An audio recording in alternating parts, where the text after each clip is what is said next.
نکته لطیف تو این داعیان الله است، این که اولا پیغمبر هر جا فرصت پیدا میکرد حرف میزد و ما نمیزنیم. ما تو جمع فامیلی نشستیم لا طائلا تحویل میدن سکوت میکنیم.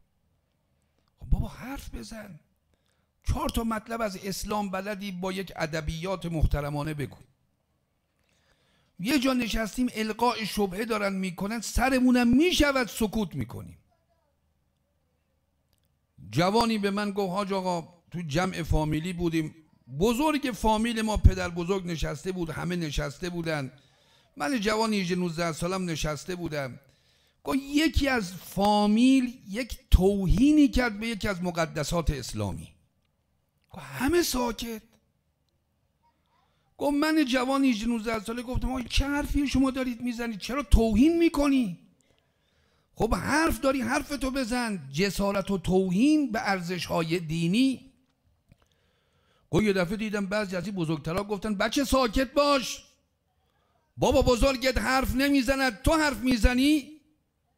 مشکل ما اینه، من ریش سفید سکوت میکنم، او جوان بیچاره‌ای که رو دلسوزی داره حرف میزنه محکومه. پیغمبر حرف میزد، داعیاً الی الله باذنه، مردم رو دعوت به خدا میکرد. حالا یک بنده خدای آمد گفت که آقا ما یه جاهایی میگیم مسخرمون میکنن. گفتم هیچ کس رو تو عالم به اندازه پیغمبر اذیت نکردن. رسول الله فرمود ما اوذی احد به مثل ما اوذیت، هیچ کس مثل من پیغمبر اذیت نشد.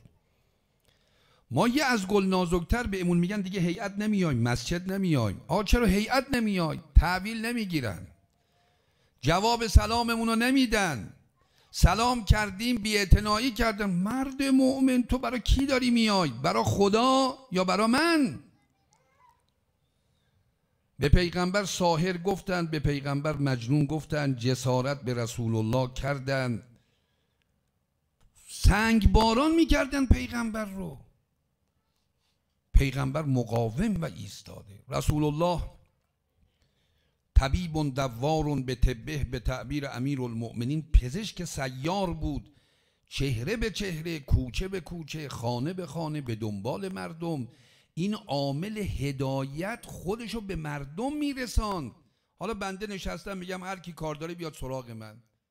من کرارن عرض کردم، امشبم میگم مسئولین ما، اونایی که خدا بهشون آبرو داده، اونایی که خدا بهشون موقعیت داده، اونایی که خدا بهشون امکانات داده، چه امکانات اقتصادی، چه امکانات